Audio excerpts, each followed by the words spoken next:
Hi, everyone. Thanks so much. Good afternoon. We'll wait maybe another minute. We do have quorum. I believe Commissioner Alexander is out today.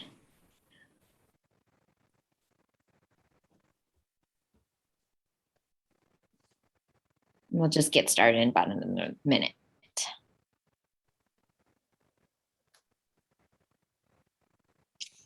Commissioner Lamb, I wanted to introduce while she's here and while I'm still on video, Pamela Zahn, who's the other half of the state expert who's working with me, and she's really the brains behind everything. And she's the brains, I'm the mouth.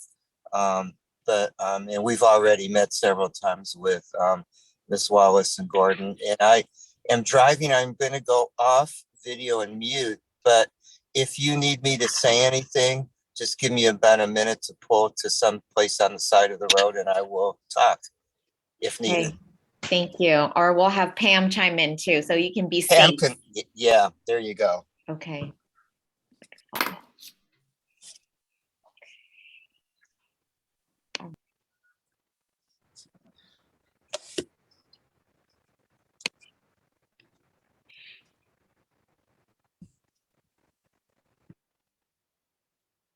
We'll get started. Recording in progress. Good afternoon, everyone, to the public. I call to order the meeting of the Budget and Business Services Committee for Wednesday, November 17th, 2021. Deborah, please recognize the present commissioners that are present. Got it, Commissioner. Great. And I'd like to also welcome Superintendent Matthews, our staff, our CFO, Megan Wallace, Deputy Superintendent Young Lee, Executive Director Anne-Marie Gordon, and district staff and members of the public. Today, we have one informational item, a very big one, which is our ongoing discussion around the fiscal year 22-23 zero-based budgeting. And at this time, just wanted to acknowledge the notice for public items. And at this time, before we head into the staff presentation, I wanted to have or allow Superintendent Matthews or Deputy Superintendent Lee with an opening and some recent news this afternoon. Superintendent Lee, why don't you take that? Okay, thank you, Superintendent. Thank you, Commissioner Lamb. Thank you, commissioners. Yes, we did want to share and celebrate and also frame some very significant positive news that we found out about earlier this afternoon, which is that at long last, the litigation in the Proposition G challenge has been resolved. And what happened was the state Supreme Court declined to take up the appeal. The Court of Appeal and before that, the trial court had both ruled in favor of upholding the validity of the measure, Prop G. And so the state's Supreme Court's decision to decline to accept the appeal basically means that the matter is resolved. And that has the effect of unlocking 3 years of revenues from the first 3 years of Prop G that have been impounded or collected, but sort of locked up because of the litigation being active. So that is very good news. And staff have been working with superintendent on recommendations for distribution or allocation of those funds should this moment arise. And we look forward to bringing those to our future meetings, beginning with the next Budget and Business Services Committee meeting on December 1st.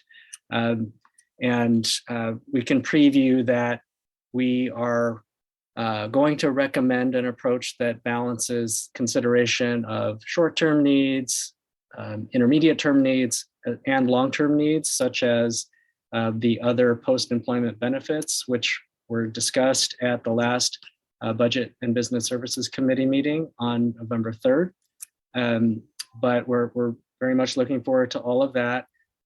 While I'm providing a couple of introductory comments, I might also add that there are also encouraging developments in terms of state revenues. The state budget is trending better than the enacted state budget for this current year, 21-22, which bodes well for next fiscal year, 22-23. We are also very actively working on advocacy efforts, both related to LCFF in general, as well as efforts to seek some protections for declining enrollment, which, as we've said many times, affects SFUSD, but also most districts in the state. So all of those developments are happening at the same time.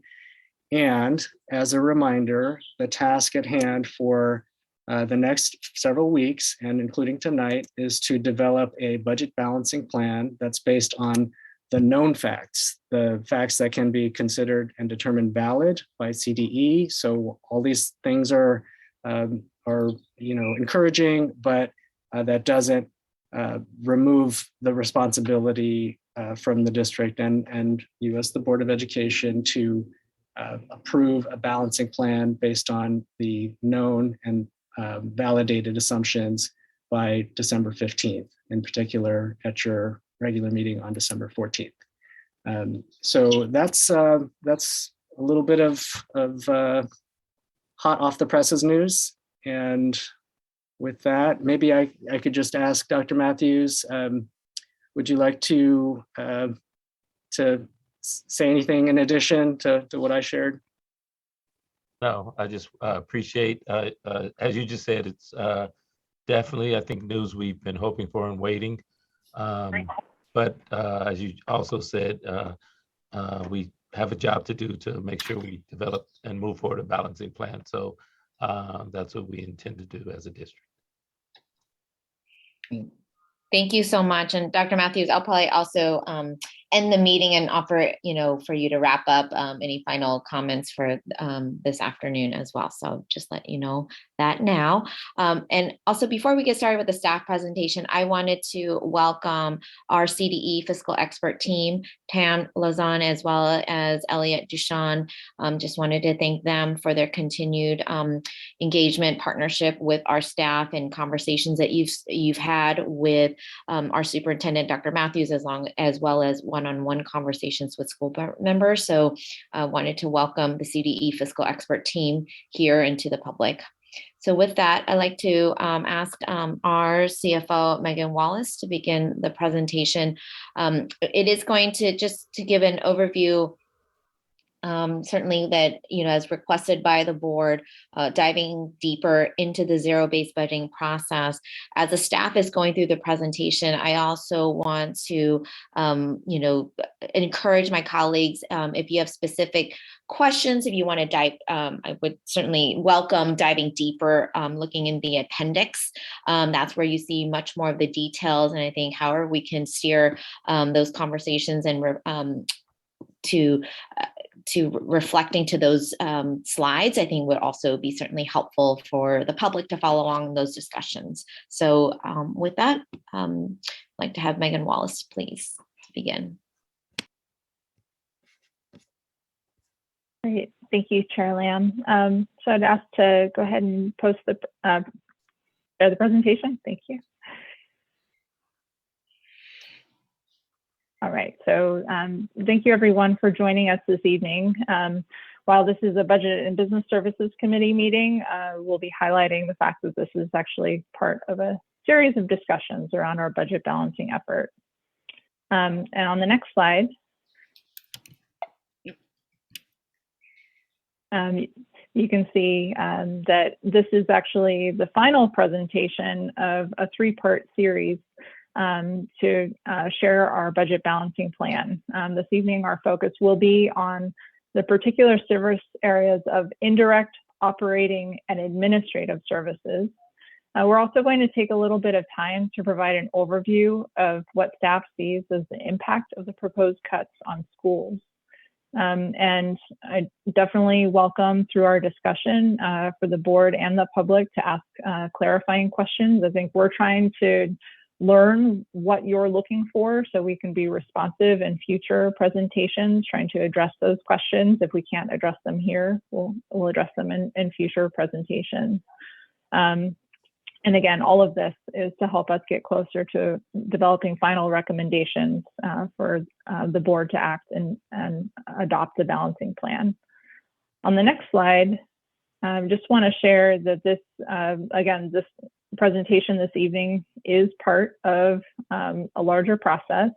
The slide provides links to presentations that were offered in the prior two meetings, the committee of the whole, where we gave an overview of proposed reductions to school sites as well as direct services. The meeting last week, we provided more details around the funding sources that are part of the balancing plan. So overall, we're looking at $90 million of expenditure reductions, but $35 million of funding sources.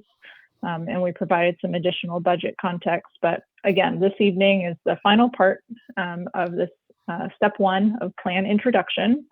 Then we'll be transitioning to step two. And I am really excited to say that we are heading down the path of getting this budget town hall scheduled for November 30th. So keep an eye out. There will be a flyer released very soon. But you can all go ahead and mark your calendars for that event. So with that, we can go on to the next slide. And I want to go ahead and hand it over to Executive Director of Budget Services, Anne Marie Gordon. Thank you, Megan, and good afternoon, good evening, everybody. Thank you. So as Megan shared, we are going to be going through the final pieces of the balancing plan proposal this evening, but did want to start with just a short review of what was shared at the November 2nd meeting, which focused on the areas outlined here, site-based budgets and direct services. And so our discussion and our presentation 2 weeks ago outlined the proposed reductions to weighted student formula and the multi-tiered system of supports, in addition to direct services, which include various staffing allocations from central office divisions directly to school sites. Those recommendations focused on reductions where we see programs with declining enrollment, programs that are more oriented towards service enhancements, and also certain allocations that are less systems oriented. And we are going to come back to the impact overall of this balancing plan on school sites and try to make some connections and take a step back. But before we get there, we will go to the next slide, which is highlighting, highlighting the areas that we are going through today. We did not include the definitions of these categories again in tonight's presentation, but as a quick reminder, indirect services are focusing on supporting direct service. So that would be things like coaching, developing curriculum that will be taught by teachers, professional development, different services along those lines. Operations is more about creating the conditions for learning in our schools. So that includes transportation, nutrition, technology, facilities, things of that nature. And finally, administration is a higher level kind of systems, managing the system that is our large organization. And so that that includes things like clerical staff, business services, human resources, legal services. So there's different divisions do span these different categories, right? Not every division fits wholly within one, but those are the general services that we're talking about as we go through the next several slides. Next slide, please. And so to break them down a little bit further, to kind of disaggregate we do have this summary. You'll see, for example, on the left, indirect service, a total of $107 million in central budgets. And what you see down below is where those indirect services live. In this case, it's by, in some cases, division, like special education, and in some cases, department, like science and math. You'll see that for indirect, there's a mix of departments represented across this entire slide, but in indirect in particular, we do see more of curriculum and instruction, student and family services, student and family support, and lead and instruction focused departments and work. In operations, right, these are all format kind of set up in the same way, but you'll see that there's more around policy and operations services, technology, and facilities. And then you get a little bit of a mix in administration, but I think particular highlights being business services, human resources, legal. So just wanted to start that deeper dive from the previous slide into really where the numbers come from in our budget. Next slide, please. So this rationale, that we shared this slide a few weeks ago as the guiding principles for how we approached our proposal around reductions to direct services. But many of these also apply to the approach across our indirect operations and administrative services as well. A primary one here being scaling back service enhancements, where we can lower a level of service, but continue to do that core function. That was really a priority, and I think an important lens for the proposal that you'll see on the following slides. Some of the proposals also, I think, the reduction of duplicative investments, where we recognize that many different divisions hold similar responsibilities or similar values. And so the work is driven, right, it's kind of being approached in multiple ways. And I think one other thing that isn't named here, but that you will see if you look through some of the slides in the appendix, looking at what level of service we can commit to given our deficit. And in some cases, that means making reductions to our workforce, closing positions, eliminating certain scopes of work. And that in some cases does mean that there will be employee impacts where there are people working in positions that may be considered to be closed. And in some cases, it also means closing vacancies where teams are currently covering for a vacancy and will just move forward with that being our new status quo. So there's a mix of different approaches, but these really are some of our guiding principles that I think weave throughout many of the division proposals. Next slide, please. So what you'll see here is, again, going a little bit deeper than that summary slide, but not all the way into the details of every division. And that is, again, what you'll see in the appendix. This slide is focusing on the divisions that are really the primary drivers of within the proposal for indirect services. So for indirect, the original plan, the proposal was looking at a $10 million reduction to indirect services, and this proposal includes about a $14 million reduction to indirect services. And the divisions that are primarily fall within this category: curriculum and instruction, student and family support, and lead and instruction, right? We have instruction, innovation, and social justice. So you can see that across those divisions, these are heavy impacts to these divisions and their teams. So I encourage everyone to look at the details, and if there are certain divisions that we should dive more deeply into in the discussion, we expect that we will want to make time for that as we get into the discussion portion of today. Next slide, please. So we I have had a a quick similar. question. Sorry to interrupt. Sure. And I'm not sure how we're breaking this down in case maybe I can get some guidance around that.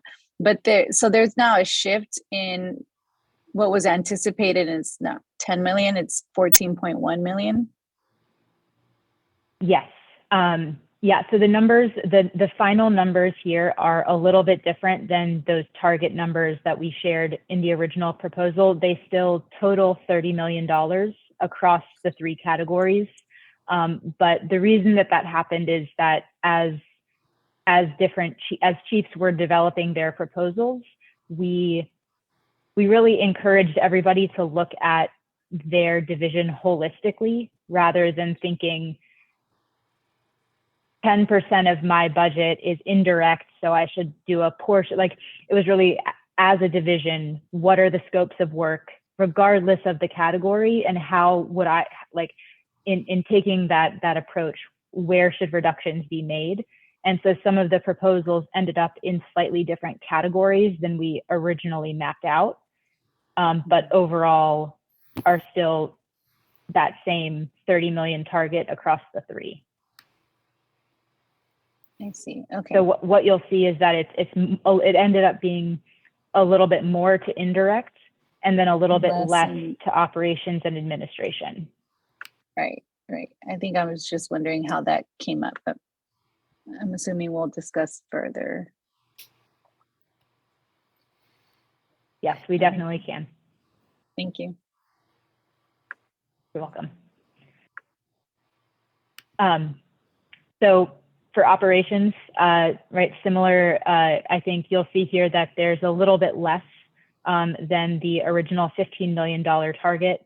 I do think a piece of that is, even as we were mapping it out, and then in some of our discussion in our meetings, realizing the level of investment in operations that falls outside of our standard operating funds, the amount of money that is in our capital funds in particular kind of changes.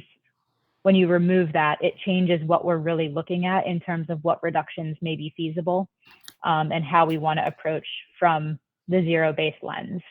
So here you see those divisions that are primarily in the operations realm.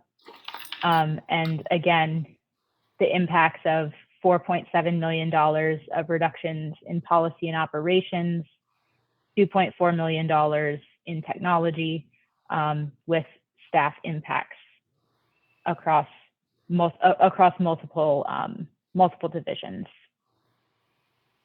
Next slide, please. So, and finally, administration. And this is where, this is again, because it's slightly less than the $5 million reduction target that we had shared on that first scenario slide, or the proposal slide. But altogether, we do arrive at that $30 million. And so you'll see that we have these different divisions with different degrees of reduction.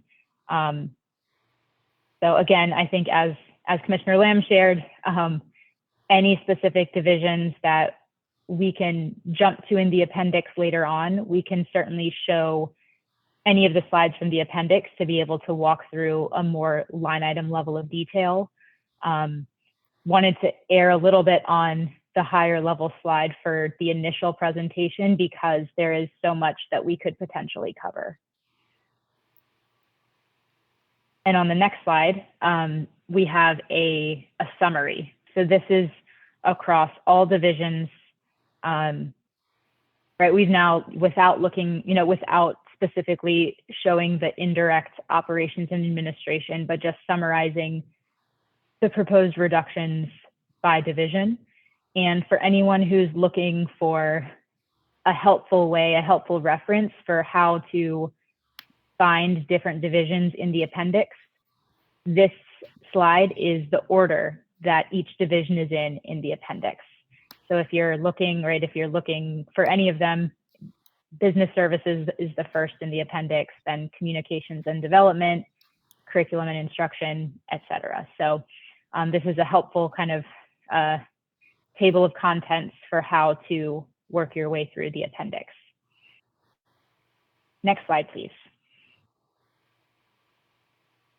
So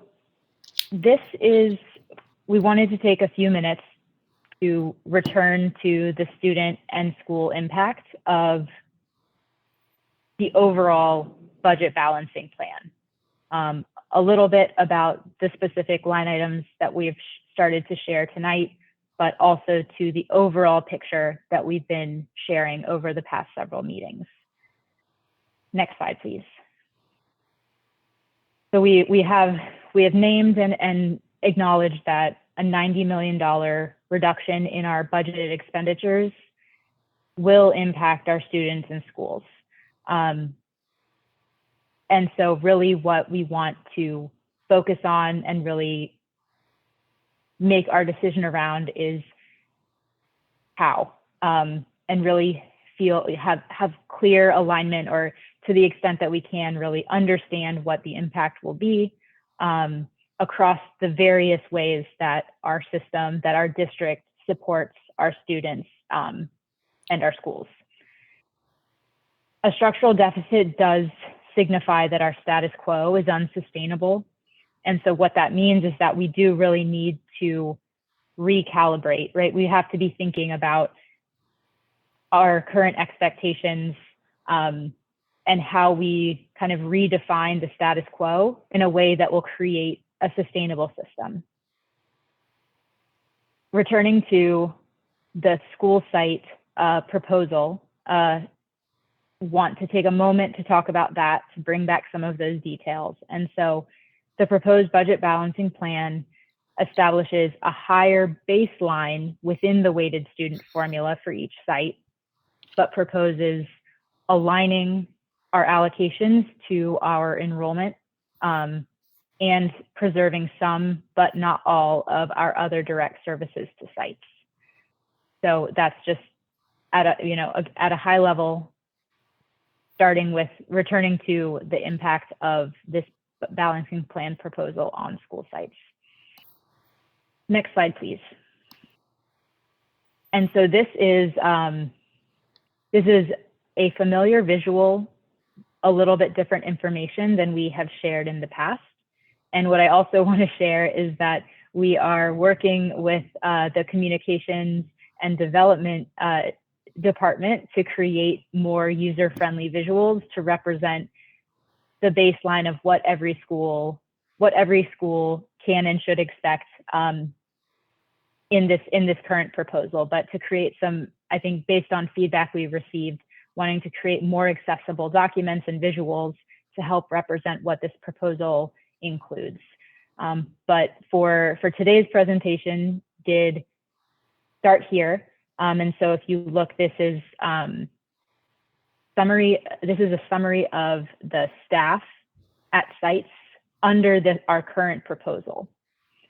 On the left, you can see in the site-based budgeting realm, the positions that are part of the weighted student formula baseline, recognizing that although more sites may be closer to this baseline with our current proposal, there will be sites that have more than the baseline and do fund more than the baseline with their site budget. There will also be some variation based according to site-based priorities and discussions. On the right, this now includes the list of the multi-tiered system of supports and direct service allocations that our proposal recommends preserving. So all of these allocations would remain at our schools. Not every school has every one of these. Hi, but she's presenting. Sorry. Minu, you might want to, you need to go on mute, please.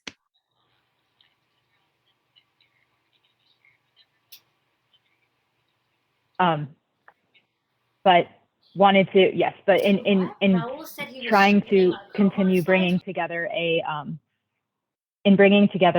fuller visual of all of the school site resourcing that would be in place and would continue under this proposal, wanted to begin here. Next slide. Can I actually ask for a point of clarity on that slide before we move forward? Sure. Is there a price, like, is there a cost breakdown for each of the individual positions that are listed here? I didn't see that in this presentation, but I don't know if there's another place that I would be able to access that. I'm just curious, especially on the site-based side, like what are the cost ranges for those individual positions? We can follow up with that, and I think we do. Yeah, we do have cost estimates, and I think that providing this baseline across all of our sites costs, that cost estimate overall is about $279 million. But if you're looking for like by position or by role, we can follow up with those details. Yeah, specifically by role, like principal, secretary, counselor, social worker, nurse, and all the other things kind of listed kind of on Sure. both sides. Yeah, we can do that. Okay, so yes, let's go to the next slide. Oh, actually, I'm sorry, would you mind going back? I realized there were, oh, thank you. There are just a couple more things I wanted to share. So I know that this visual in and of itself also does not provide the level of detail of site by site, what changes schools may expect. I know that's feedback we've also received, and we'll continue to work on the details. I think I think there's a little bit of hesitation to share numbers that we are still iterating on, that are still evolving as we work to finalize the proposal. But to the extent that having a clearer kind of mock-up of what allocations might look like, we will definitely work to provide that additional information. And I think the final piece that I wanted to clarify here that has come up a few times as well is when it comes to site-based budgeting and funding teacher positions, recalibrating or truing up teaching positions at school sites means that what we want to do is look at cases, some of our more extreme cases of declines in enrollment site by site.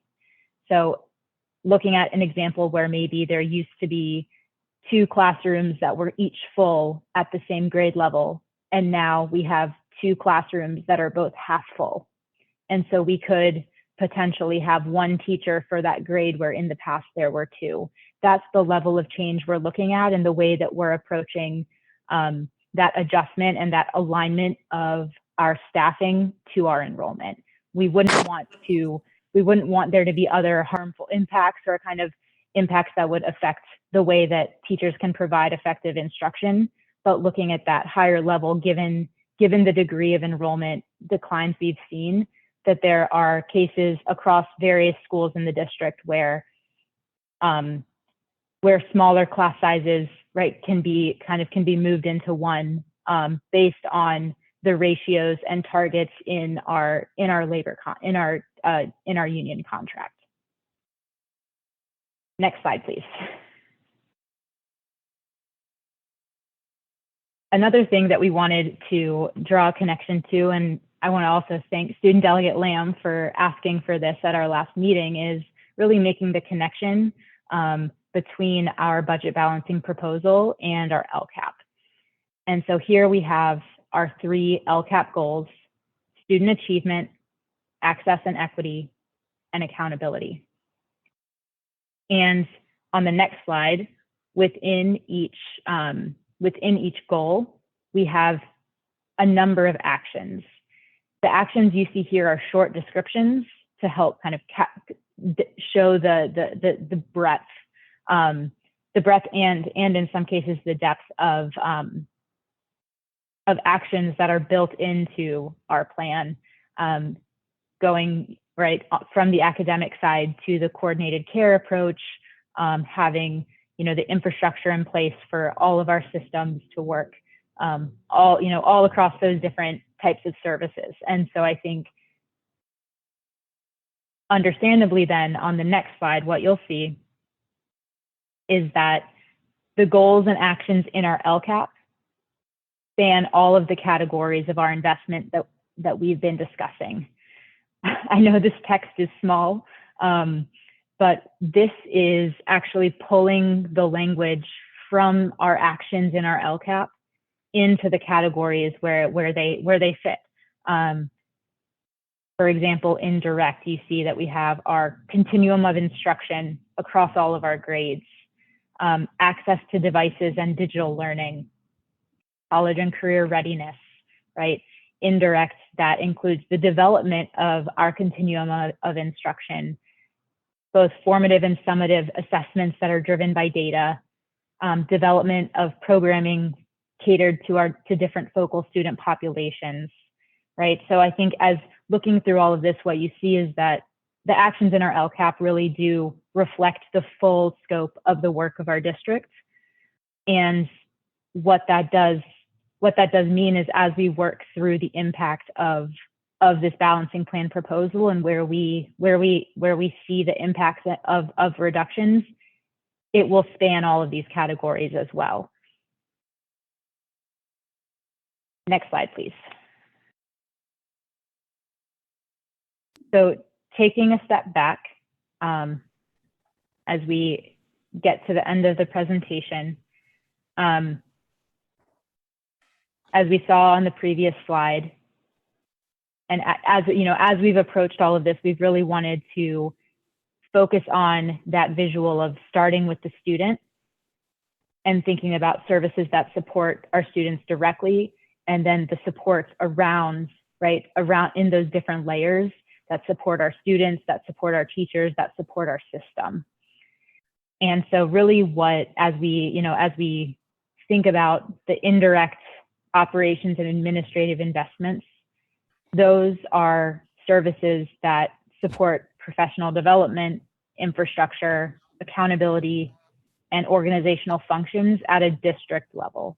And so as we get into the details of some of those proposals and how schools and students will experience those reductions, at a high level, I think what we see is that the reductions will result in greater distributed responsibility to school sites.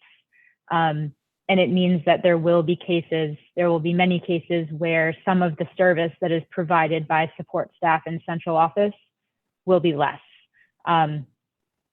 Just thinking at a high level thematically of what we expect to see from the reductions that have been outlined for this presentation. And so before and as we've said, and as is noted here, the appendix will be a really useful place to see more details. But before we wrap up, I also wanted to invite Deputy Superintendent of Instruction, Anikia Ford-Morthell, to share a few words speaking to kind of the impact on school sites as we dive into discussion.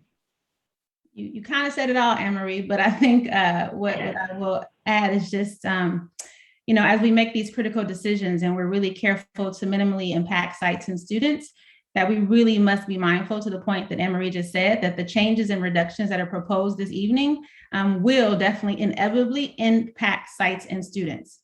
And so we want to be careful to not, say support sites and think that the changes that we're making will not impact sites at all, because they will. Some of these impacts we definitely can anticipate, and others, quite frankly, we won't know or be able to mitigate until the changes and the reductions actually are in place. As this slide shows and says, reductions across these categories will result in greater distributed responsibility to school sites and less reliable service from support staff and central office. And I would be, I wouldn't be me and in my role if I didn't say that in particular, there's going to be an increased set of responsibilities, skill sets, and knowledge that's required of site leaders, principals and assistant principals in particular. And we were actually in a meeting this morning with site leaders just talking about the changes that are to come. And someone, raised the question, who's going to support us as we take on these additional responsibilities or roles, or as we have less folks that we can rely on or call or go to when we need to have questions answered or need additional support. And I know that's a big question and a heavy question, but I think that as we continue to make these decisions and engage in these conversations, we just want to continue to hold that it will impact sites. And so it's our role collectively to figure out how we're going to make these shifts in a way that is sustainable for the sites, and particularly site leaders and others who are going to be taking on these additional responsibilities and these additional lifts. Because as Anne-Marie said, the goals are the goals. The actions are the actions. And that's what we put in our LCAP, and we have to do it regardless. And so I just want to make sure that we're holding that.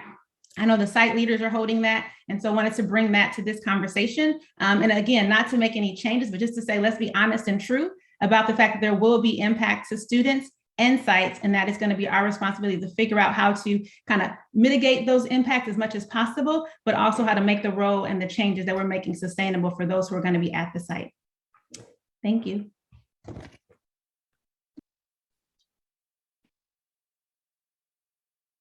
All right, thank you. And I'm gonna close us out on the next slide, please. So just in conclusion, saying again that this is the third of a three-part series. So congratulations, we've made it through the entire budget balancing proposal. There's a lot here. Do want to invite people to go back to those prior presentations and soak it all up. We'll be trying to bring it all back at upcoming meetings, just so that we can pull these pieces together and think how they all work and ultimately what we want the final balancing plan to look like. But the town hall is the really important step in this process, really wanting to pull in a broader range of members of our community, be able to answer their questions, and we will be distributing a survey to gather input. But the December 1st and 7th meetings will be that opportunity to look at everything together, continue to discuss and iterate on the proposal. I would say that these first three presentations, we're looking at a draft. I wanted to just, make sure everybody's open to that, thinking that if there are areas where we need to iterate, we should do that. And ultimately, again, I feel like we say this a lot, but let's keep our eye on the prize of the December 15th CDE deadline.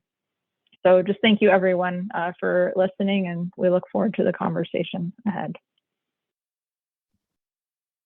Thank you. Thank you so much to the budget team for just this detailed and being responsive to both the feedback and ongoing discussions from the board as well as the public. So just really want to extend my appreciation to the team. And I'd like to open it up to public comment, but I do want to tee up for our CDE fiscal experts team. I will ask just for you to share just maybe since our last committee as a whole, just high level, some of the engagement discussions with staff, what your sense is of where we're at in the process. Do you feel like we're on target?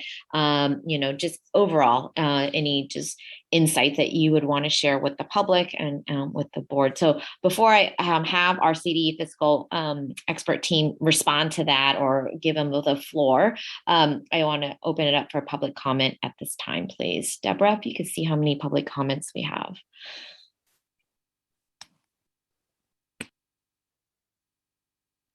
So far, I see 4.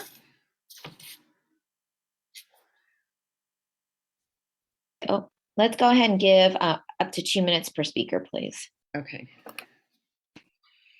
Patricia?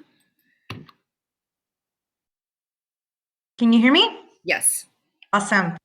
My name is Patricia Barraza. I have been trained since the age of 11 as a 7th grader at Luther Burbank Middle School and at Balboa High School as a conflict manager, a peer educator, a peer counselor, and an organizer. I also grew up to become an intern and an advocate for peer-led programs across California. Peer resource teachers in my life have been the most impactful people in my youth development career. It is our responsibility as educators to grow more educators. We do not become as amazing, impactful humans magically as we enter the workforce or decide what degree we want to get when we apply for college. It starts in school by seeing adults you want to grow up to be, and Peer Resources does that. I am now 43, a community organizer and a beacon director. Please do not defund peer resources. It is a valuable asset to SFUSD. Thank you.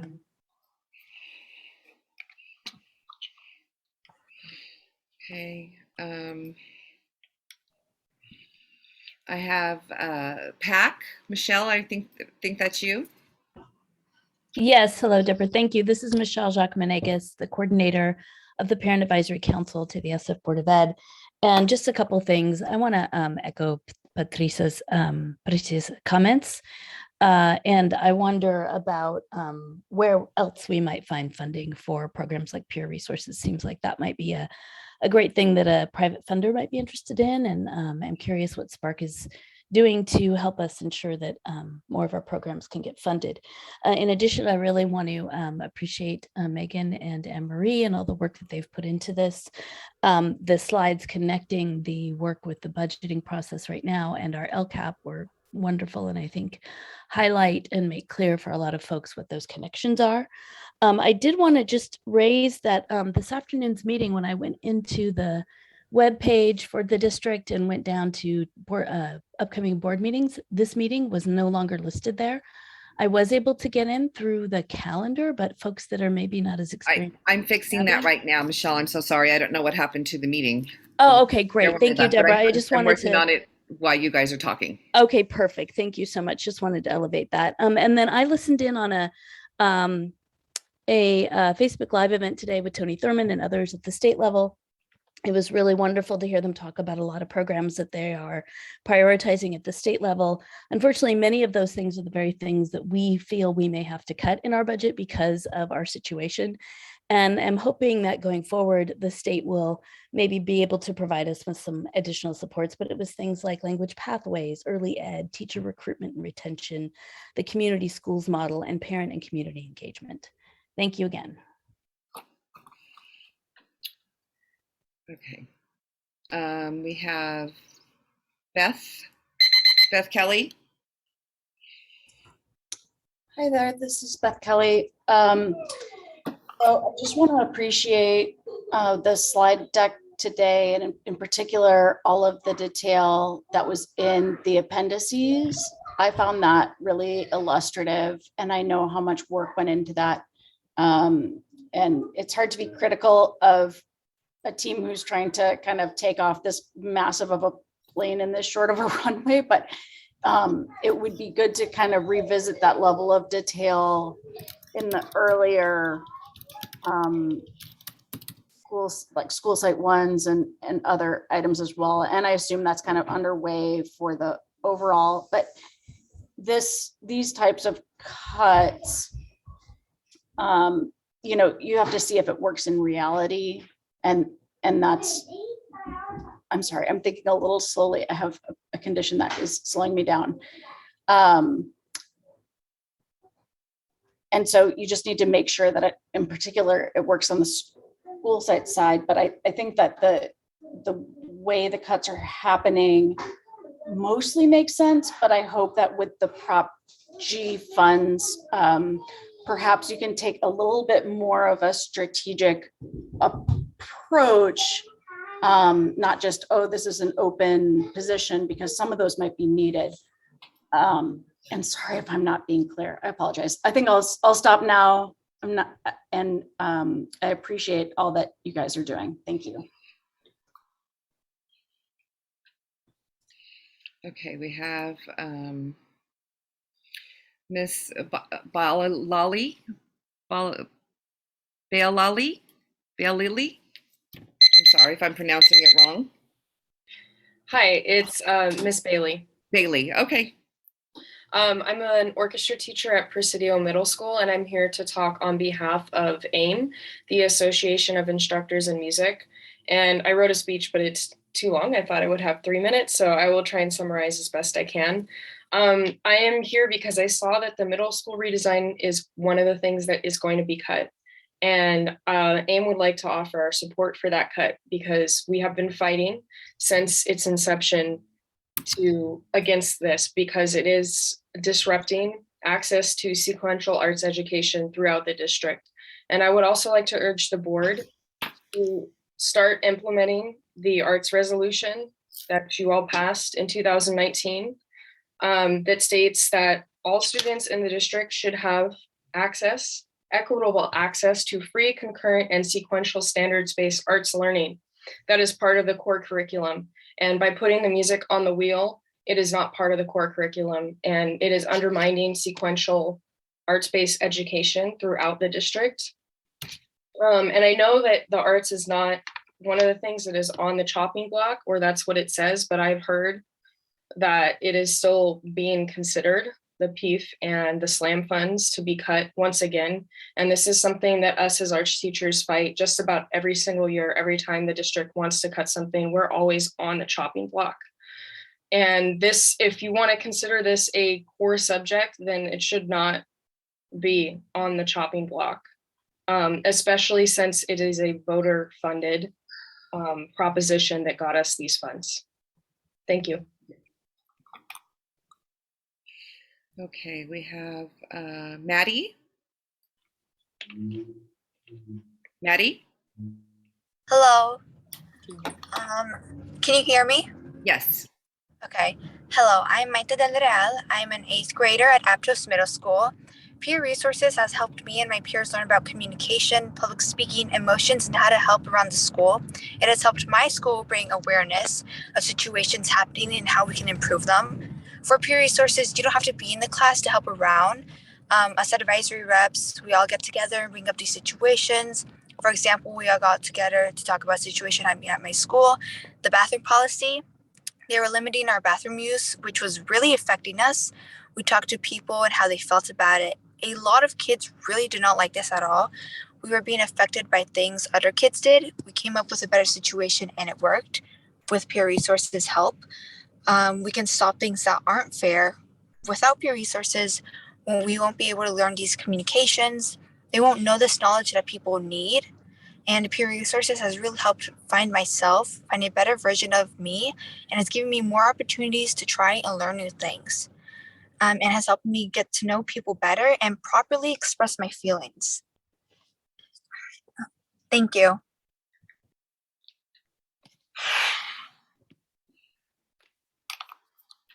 That's all speakers, Commissioner. Thank you so much. So at this time, before we open up for discussion with board members, I'd like to turn it over to our CDE fiscal expert team just to give some comment or overview of where you see we are as a district in this budget planning process. Thank you, Commissioner Lamb. And for those of you who have not met her, Pam Lozon is also on this call and will chime in as I make a few comments. We've had a great opportunity to get into your budget proposals, and your first question was really, are they going in the right direction? The answer is yes. What we are looking for ultimately by December 15th, I know your board meeting's a day ahead, is a budget stabilization plan and an interim report that really lead. The key is stabilization. It's got to be a sustainable budget. You've had an opportunity to have a lot of one-time monies in the district. And I think this proposal, and we're not here to evaluate services. That's not really our job. That's up to the district to set your priorities and make those priorities within the means of the district. So we believe this proposal gets there fiscally. I'm not going to say which priority is better than another. That's not my job in this case, but we are starting to really get into the weeds of the budget.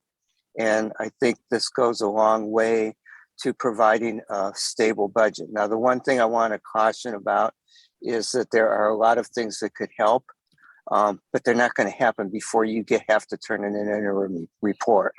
And one of the key things that needs to be in the interim report are commitments. You may not know the exact number of staff that have to be trued up, realigned, moved around, but you have to commit to it. And it really has to be your almost compact with the CDE to say, if we have to cut $1 million from this budget or 10 million from that, we are going to do that. And that's got to be over the 3-year period. So it may be as enrollments decline absent other remedy from the state, that you are taking care of that in this budget. Maybe not with direct actions yet, because you're not acting on 23, 24, and 24, 25, but the plan has to be sustainable.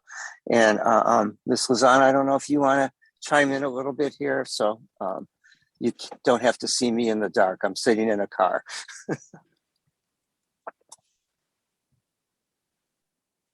I totally support everything that Elliot had said. And basically, we're here to support the district to be able to move forward with whatever decisions that they are going to present to the board, for ultimate approval, and to be able to maybe give some recommendations of different things that we might see, and really be able to help you be successful in moving forward for December 15th goal. A follow-up question I have then is, we are about less than a month away. And maybe if you could just share, and appreciate the support, but maybe also what do the next couple of weeks may look like as you advise the staff and the board on this process and getting us to that finish line.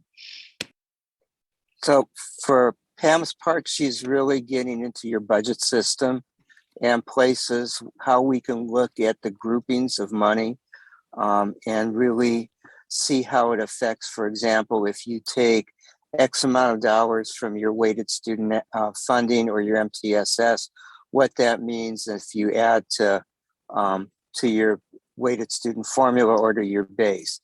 The key thing that I have to keep saying is that a lot of the budget issue lies in the fact that your staffing doesn't match the number of students at the schools. And I'm going to mention the elephant in the room because this is not going to happen right now. You would have to take a long-term look at this, but you have a lot of small schools. And it may not mean at all that you have to do anything with them other than look at how they're staffed, because they're staffed when you have a small school and it's staffed the way a larger school is. It may be easy to operate, not easy, but it may be just as operable. You may be able to save programs with fewer staff. So that's one of the things we're also looking at. And you lose some economy of size. So if you have an elementary school that's 300 students, it's probably going to be more teachers per student than an elementary school of 800. That's in the long-term sustainability. The immediate thing is to ensure that your allocations are based evenly across the district and fairly and in accordance with the goals of the district. I think I said at the parent meeting the other day, your LCAP should be your strategic plan and driving force. So what you can expect in the next couple of weeks is for staff to refine their this budget, and for us to get into the weeds and make sure that everything, part of our job is not only to recommend to you, but really scrub the numbers that staff is providing. We have to look at it clinically. We have to say, okay, they missed this. This isn't sustainable. You can't do this. You've got a state law that prohibits whatever it is. So that's going to be our work for the next couple of weeks. Pam, do you want to talk a little bit about what you're doing, like with the interim reports? And I hate to put you on the spot, but I think it would be good for people to know the level that you're really looking at in terms of this. I am reviewing your interim reports, unaudited actuals, and your budget and your multi-year projection, wanting to make sure that the numbers are reasonable and that you're not either under projecting or over projecting. I think that there's been so much movement in your budget because of the one-time funding, moving ongoing expenses there. And then if the one-time funding is done, when is the expense coming back, and is the full expense coming back? So those are the things that I'll be working with your with Megan and with Anne-Marie to make sure, and just kind of be a second pair of eyes for them to look at that and see if there's anything that we can adjust, or maybe something that somehow has been left out of the projection. So that's basically what I'm doing right now, is looking at that and coming up with information for us to be able to review.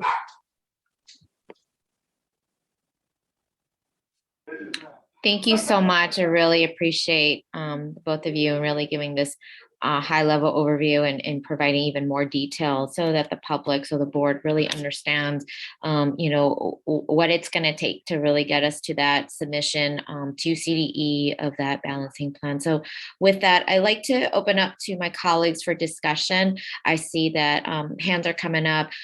One thing is to also note, maybe instead of us going back and forth, if we could also maybe keep our questions kind of bucketed, and I don't want to be too over facilitation, but that way we can make sure that the public and staff can help track that discussion. So with that, I'd like to open up to Commissioner Sanchez. Thank you, Commissioner Lamb. Really want to thank our staff for the presentation, the ongoing work, very difficult work. I appreciate it. And to the public commenters as well. And thank you, Elliot and Pam, for being with us. I just want to make a comment. I made this with FICMAT when I had my one-on-one with them yesterday. It is important to understand our elementary school sizes. They were built, there's a bucket of our elementary schools that were built to only hold about 200 to 300 students, and that's a pretty sizable portion of our schools.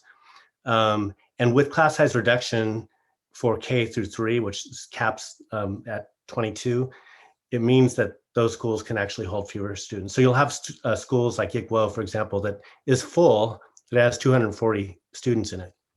And then you'll have a Cleveland, where I was principal, which was full, but it had 375 students. And that's the typical size of a school in San Francisco. Then you have outlier schools like E.R. Taylor and Yoloa, which hold up to 600 or 700 students. So we're not like, we don't have schools in elementary level that are like Oakland that hold up to 1,000 students, or LA. We have purposely over the years developed these schools that size. Now we do have schools that are under enrolled that can hold a lot more students. Malcolm X is one of those students. Back in the 90s, that school had upwards of 400 students enrolled. Now it's around 100, 120, I think. So we really definitely, that might be the elephant in the room that Elliot is talking about. We have not discussed school closures. But the fact of the matter is we did close schools in around 2003, 2004. And I think we closed around 8 schools, and the vast majority of those schools served low-income African-American and Latinx students. So it undermined those communities even more. And that's one of the reasons why we're reticent to, I think, as a community, to go down that route. But I do think overall, I think we need to all understand how our schools are structured, particularly at the elementary level, and how many students they hold in general. Thank you, Commissioner Sanchez. Commissioner Bogus. Thank you so much. I guess I just wanted to start by saying that I think it's important for the public. I feel like this has been said, but just to restate it, to understand that our budgeting plan and our budget are different documents, and that what we're going to get to in December is not going to be to the same level of detail as you would see in the spring, and so it's going to leave a little bit of speculation and doubt. Not all that, but there will be some as far as how these things will look. And so just so people can kind of be prepared for that. When I look at what has been presented by the district, it looks like a worst case scenario plan to me. It looks like what we need to do to kind of balance our budget. And I would say from that perspective, I'm okay with it. Like if this was something that I would have to vote on in its current state, I feel like I could do that to help maintain the fiscal balance of the district. But I definitely feel that I would like for us to figure out ways to kind of adjust and shift some of the budget numbers that are in here and the places we're taking funds from. And I'm really interested to hear from the district. I think specifically in areas where there's reductions, like in special education, like in student and family support, essentially just how with those cuts, we're able to maintain the level of service that is necessary to kind of, maintain kind of that level of like operation within this district. And I guess I'm kind of asking that kind of on a high picture level. I think I will wait for maybe a second round of questions to go through these 9 specific departments that you had departments you had in the appendix. I would like to kind of maybe talk a little bit deeper about as well. But I guess you could just kind of talk a little bit about that and how you're projecting out our ability to still kind of perform the services that are needed, especially for our most needy students in school sites.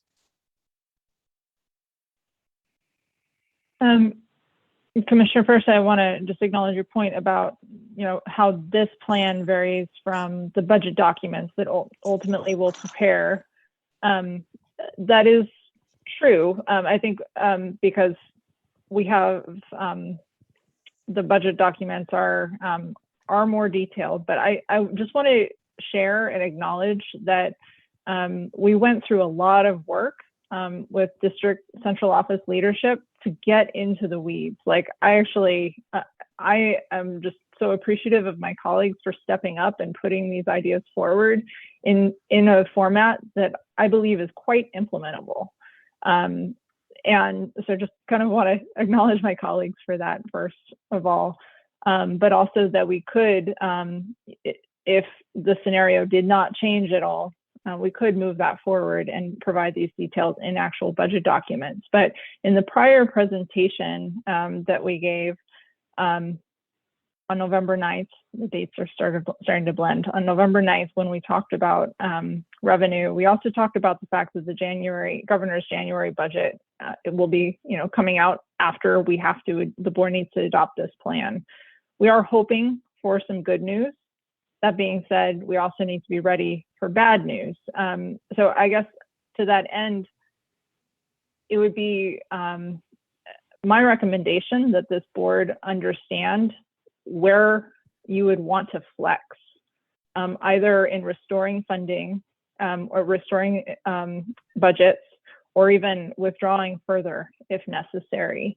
That's the type of information that will help us as we move forward through future fiscal years, good times and bad, that we've done all of this work to understand the structure of our budget, get some real gut reactions about where our priorities are, and go ahead and have a map for ourselves that if things go bad, what's our contingency plan? Just like we need to have our backup if there's an earthquake in San Francisco, that we can do that work now. And I would recommend that this board does try to document what would be restored with good news or further reduced with bad news, really as part of our conversations either here tonight or heading into the December 14th meeting. And so, sorry, I just really wanted to share those thoughts, and I don't know if that actually answered your final question, if you wouldn't mind re-articulating it. No, I appreciate the clarification and I think for me, I guess I'm not willing to kind of think about good scenarios at this point. Like I only see like gloom and doom. And so I think for me, as much as it's important for us to have our priority list of kind of what comes back first, I think this process is really about us trimming the fat, right? And figuring out what is the things that we actually need as a district and how do we have that as kind of our central point. And so I think for me, like the concern that I see, and I guess I'll just name it, is looking specifically like at special education and the reduction of 4 FTEs. In my opinion, and I haven't had a chance to, I think, maybe do as deep a dive as I need, I don't feel like we're doing enough to serve our special education students. And so when I see that reduction in FTEs, it makes me even more concerned about what our families, our staff are facing. And I guess I'm trying to get some words of confidence that we are going to be in a better place we are now with this reduction of 4 FTEs, or why these 4 FTEs are kind of more important than kind of whatever kind of hit we would take within that program.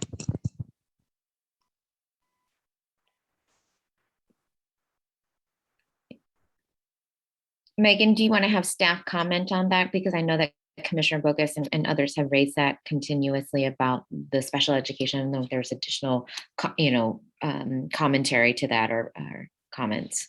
Anne Marie, I see you nodding something. Or I do see that Chief Robertson is participating. I don't know if there she is. Hello, everybody. I always wait to get called on before I speak out. Thank you for that question, Commissioner Bogus. I really appreciate that you have your eyes on the work that myself and folks in my department do. So the 4 FTEs that we've lifted right now are central, and they're all vacant and have been. I don't want to say it's an easy hit for us because we're already feeling the strain, as you can imagine, coming I won't say coming out of the pandemic because we're still in the pandemic, and people in special ed are carrying a heavier lift than ever. So we're going to be very mindful and thoughtful about not hitting our sites. Any reductions will only be associated with students' IEPs. So for instance, if their minutes are reduced, then we would reduce based on that. We have a commitment to our students through their IEPs, and our infrastructure has to be built in a way to support. So what we're doing right now, because of the reassignment process that just took place, quite a few members of my internal team are now covering classrooms, which is wonderful. We don't want classrooms to not have teachers, but it's forced us to look at our infrastructure and how we support our schools. And we cannot keep it at status quo. We can't just fill in those gaps. We have to do a very thoughtful continuous improvement process, which we're very actively engaged in right now in present time, and working with LEAD. And we think we're going to approach supporting our schools in a programmatic matter rather than a cohort one-on-one. So right now we have support people that support cohorts rather than programs. So we want to focus our efforts on programs and build and strengthen based on our talents internally directly to programs. For instance, I'll finish up with this. We'll use a mild moderate autism focused class. We'll have a team, an internal team that is completely focused on mild moderate autism focus.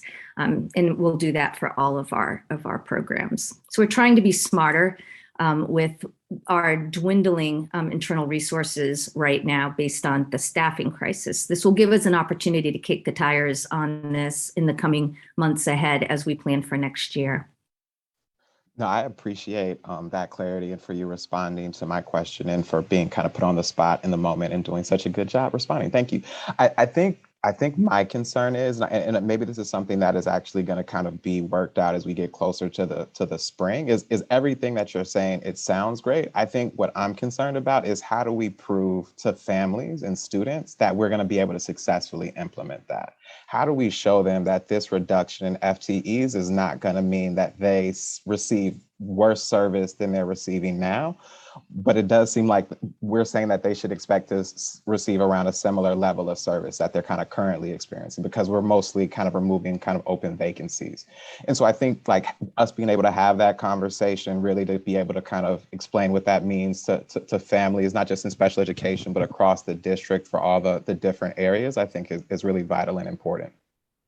I want to add one thing too to that, is that when we participate in this effort, there's metrics involved, and we are always aligned with LEAD, our partners that, oversee the schools, and our CAC and our other family group partnerships. So we will have metrics, and we'll definitely carry it together and analyze and kick the tires and adjust accordingly. So it's not going to be held in a little office somewhere. It's going to be right out there in the open for us to take a look at it together. Thank you so much. I really appreciate that. I'll wrap up my questions. I think I just have just a few more shorter comments. I would also just say, I think for some of the things that are projected to kind of be removed from the budget, like peer resources, I would just say, like, I personally am committed to, I think, trying to figure out a pathway or an off-ramp to some additional funding to be able to maintain that service until we're in a better fiscal space to be able to pick that back up and other programs like it. I think we've identified a lot of solutions in this district that we haven't figured out how to fully pay for yet, but they're a part of our answer for our students and our school communities as a whole. And it's really vital that we find a way to help maintain these services outside of our budget as we kind of move forward. And I think just to say that, through the work group with SF Rise that came out of the Board of Supervisors, just saying that's another place that I will definitely try to push some of these things to ensure that we don't have a disruption of service as we have a kind of a end to the funding from the district side in the current moment. So I just wanted to offer that up. And I think lastly for me, I personally am opposed to the idea of closing schools at this point. I feel like based off where we're at with our budget and the work that the team has done, I do feel like there is a path forward. That doesn't mean that we have to close any schools. And so, I would just say that I think that's something that I would actually like to not have in this conversation right now, because I feel like there's so many other ways forward without it. Thank you so much. Thank you. Commissioner Sanchez, I see your hand up. And if I don't see you, commissioners, feel free to give a shout out. I might not see you all through that gallery. Go ahead. I'm happy if Commissioner Maliga or Lopez want to comment or question now. Okay, I'll go. I can also jump in too, if that's okay. Okay, go for it. Great. Thank you for this discussion. I think, I'll be pretty consistent as I've voiced before. And thank you, Commissioner Bogus, for sharing about, the need to really continue on this path around sustainability. Because as I've mentioned before, really, I have the eye on that 5-year forecast. And even though we may be getting good news, from the state, I think our push to the state then it'd be ongoing. And I think I've named this before, even if we had a quote, hold harmless for a year or two, that still does not address our structural deficit and structural, I would say, student enrollment, because it was beyond even COVID, right? We've had over 5 years now of decreased enrollment, student enrollment. So just, I think something else to kind of keep in mind. And as we get the good news from the state, is it ongoing? And certainly would want to advocate for that because of what we're seeing, not only just as a district, but statewide for the public education system at large. So the other aspect too, if we continue to get good news, is that as I have voiced, I do think we need to increase the reserves because I do not want to put ourselves into a position where we even 2%, I think is too low. That is, again, the most baseline that CDE recommends, but I really do think in order for fiscal health, in case there are any, again, sustainability and getting, classified as continuing to build out a fiscal health, I do think we need to be looking at increasing the percentage of reserves. So that's a couple of, I would say, sustainability positions that I have. I do want to dive in a bit into some of the more details in the appendix. If I could have Ms. O'Keefe talk about the transportation. I know that right now we are looking at reductions about $2 million, if I have that slide up correctly. It is slide, I keep losing it. Maybe the team here can help me around the policy. Oh, policy and operations, slide 42. Transportation, looking at a ongoing change of $2.1 million. And it talks about eliminating general education buses. And I just wanted to hear from the team there, because I am certainly very concerned when we did some eliminations this school year of transportation. I heard from families about just how troubling that was, also knowing that SFMTA has their own major fiscal deficit that let's see, how they're going to be able to rebound in the next 3 to 5 years. So just relying on, I think, the city to support is not going to get us there. And so that then puts the responsibility and onus on families. And then we also know, right, that families living in poverty or low income, how that might contribute to ongoing, inability to arrive to school on time or not going, chronic absentee. So I just want to give a chance for Ms. O'Keefe to speak to what that transportation elimination looks like and how that really would impact. I also think that that has an impact to school sites. And when we talk about student experience at schools, so we'd love for the chance for Ms. O'Keefe to speak to that. Yes, thank you very much, Commissioner Lamb. Good evening, Commissioners, Dr. Matthews. You'll notice on slide 41, it gives an overview that describes the current investment in transportation. So we have about 1,200 students with IEPs that we're transporting. We're not proposing any cuts, obviously, to that. We've got about 26 general education buses that are dedicated to general education services, and they support about 1,500 students. And the majority of those students are at the elementary level.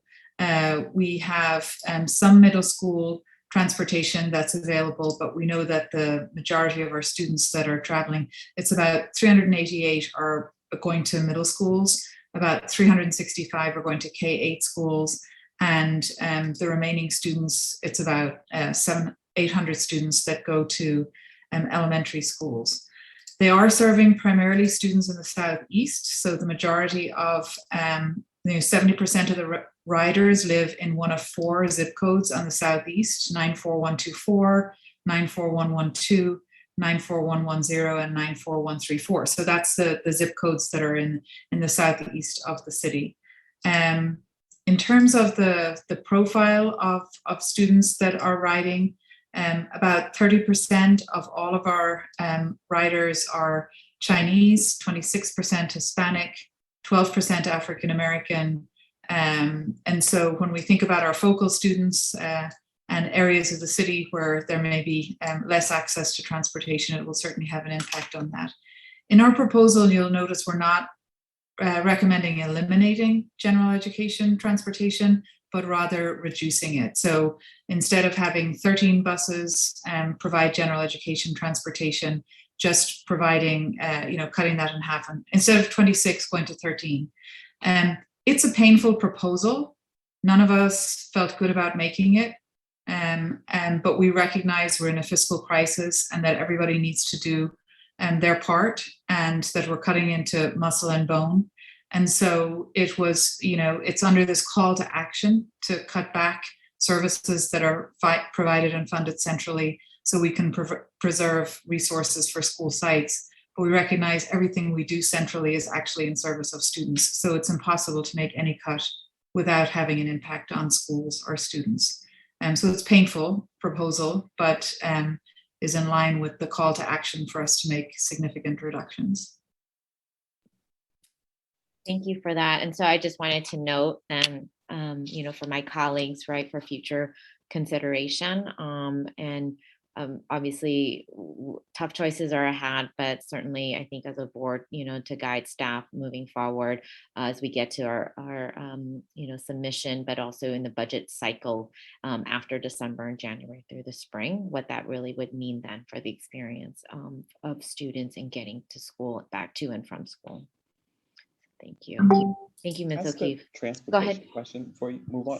Could you just address whether or not there's been any analysis done by the district on the reduction in buses impacting attendance or the ability for students to kind of make it to school? And is there any notion or thought or research done on whether this transportation cut would have a negative impact on, clearly it's going to make it harder for students to get to school, but is it anything we would project out that this could actually harm kind of our enrollment or our daily attendance numbers by reducing these buses?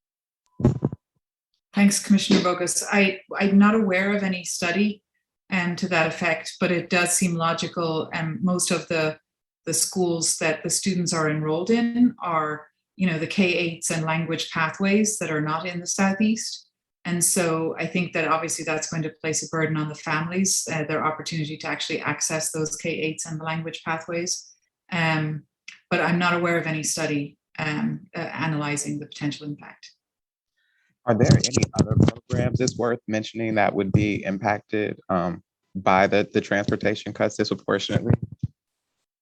I think, the middle schools, I think, Hoover stands out as an example of one of the middle schools. We've got about 388 students that are middle school students that use transportation services, and one of the busiest routes is Hoover. We actually have a couple of buses going there, and Hoover is a middle school that has language pathways and elementary school feeders that are not proximate to it.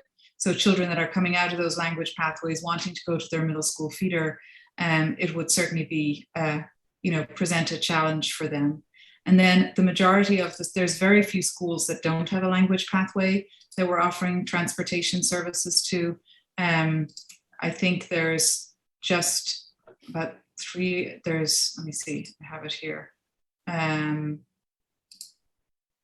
Yeah, we've got 6 schools, out of all the schools we go to, there are only 6 that don't have language pathways.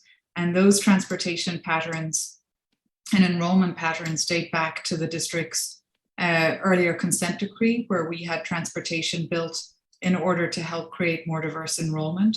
So for example, we've got, buses from the southeast that are going to Harvey Milk or Lakeshore, Stevenson, El Dorado, Sherman, and those, they're old patterns of enrollment and traffic patterns within the district. So I think disrupting that, taking that away from families would be disruptive and make it challenging for them to continue accessing those schools and programs. And that's why we're not recommending reducing all of them. What's on the proposal for tonight for the board's consideration is to cut the number of buses in half. And then we would have to really look at and think about how we would use those limited buses to support our goals of equity and access, and focusing on our focal students and making sure there's access to programs that aren't available in areas of the city where they live.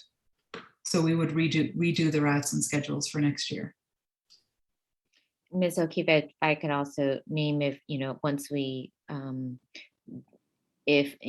when we have to move into implementation, I think really being able to communicate with families, as much preparation time so that it is built into, right, their quality of life, built into, how those impacts would, so that they understand what that may mean, I think is really important. And I think that also goes back to what we've talked about building trust, right? Building that really authentic partnership and trust between the district, including all of us here as ambassadors of the district, with families directly.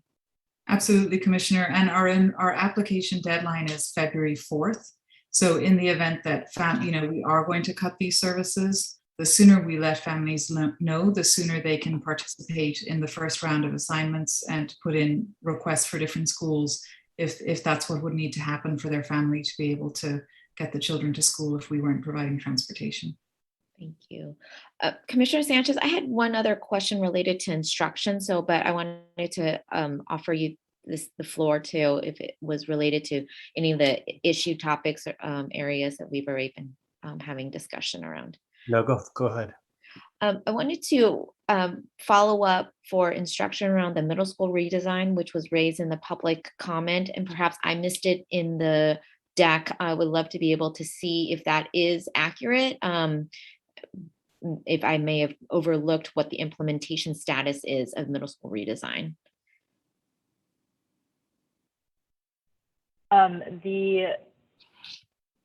There's not a specific. I think I know what it is that was on the list. So the proposal for the direct services does not include. It does not speak specifically to middle grades redesign in that proposal. But I think what is included in that reduction proposal is I realize the name may be misleading, is secondary school redesign. And those positions are supplemental staffing positions at June Jordan that were, I think, that are. It is, I guess it's my understanding that those positions are actually unrelated to the secondary school redesign initiative. And so this is in that rationale of looking for some of the allocations that have been kind of ongoing historical legacy. That is where that specific allocation falls. But it is not about the middle grades redesign initiative. Okay, great. Thank you so much. All right, Commissioner Sanchez. Thank you. I just wanted to mention that I think we need to reevaluate whether we want to remove or zero out peer resources, which is what it looks like in the proposal. And part of the reason is because, I don't know if everybody realizes this, but when Prop H passed in 2003, which is PEEF, peer resources was a centerpiece of that legislation. People really supported and continue to support peer resources because it's a wildly popular program for many of our students, and for good reason. And so and now it's been taken out of PEEF and put into another funding category. So it's not even in PEEF, and that was done last year. So I just want to remind folks that it has been and continues to be a really valuable program. I know it seems odd to just tweeze out one program over others, but I do feel that it's really important for us to reevaluate that. Secondly, I think staff has gotten a draft proposal from Commissioner Alexander, which kind of centers Long Beach. He brought it up at the last meeting around how they staff centrally and how they support their sites and percentage-wise and with dollar amounts. And so that, expect more discussion on that at the next meeting with him. That's it. Thank you. Superintendent Matthews, I see your hand up. Yeah, I was just going to comment on Commissioner Sanchez's comments. A couple of things. One, I think you heard from Chief O'Keefe how difficult this process is. As we are moving forward, it's as she said, we know that as we're having these conversations, that even if these are centralized services, they are going to have impact at the sites. If we didn't learn that before, a couple of years ago when we cut the 25 million from Central, this year you heard, as I've said previously, from both leadership of UE and leadership of UA, requests to put services back in HR or payroll. And it just shows that even if the thought is that these are cuts that are far away from students, they absolutely do have impact on sites.